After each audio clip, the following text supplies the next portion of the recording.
המומינים. סיפורו של מומין, או מומין טרול, שכמו שהשם מרמז הוא מומין טרול.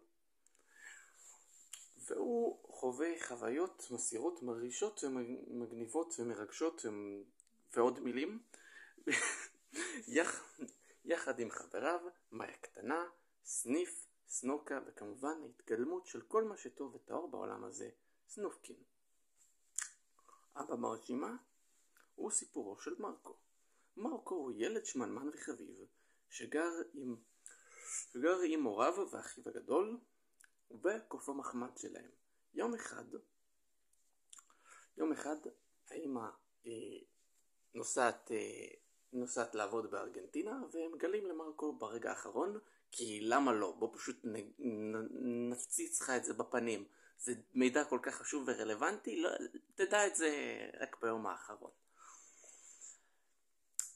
יום אחד המכתבים של האמא מפסיקים להגיע, אז מרקו, שהוא ילד בן 8, כמובן יוצא לבד.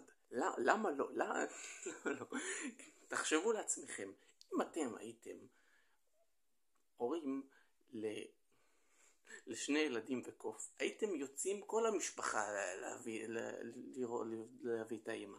אבל לא, נשלח את הילד בן 8. אוקיי, בסדר. ואחרון, נילס. ילד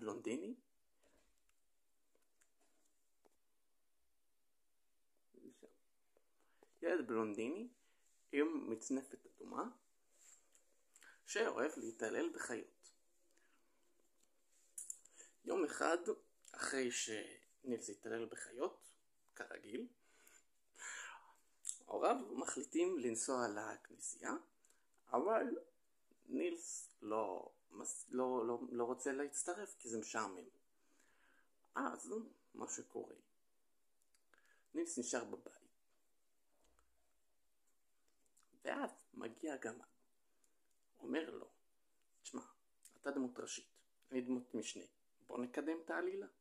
מפה לשם נילס ואורגי הם גמדים, והם בורחים עם נולי. נולי קוראים לו? לא נולי, מולי אבז הבית שלהם, בורחים מחבורת חיות שמנסה להרוג אותם בגדול. והם פוגשים להקה של אבזי בר, וביניהם את המפקדת אקה, שאומרת לו, בוא נילס, בוא נעוף מכאן הרחקה, יחד נגיע לקצה עולם, לנוף הפתוח, אל האור והתכלת, עם האבזים לאופק, בוא נעוף. יאללה, בוא נעוף.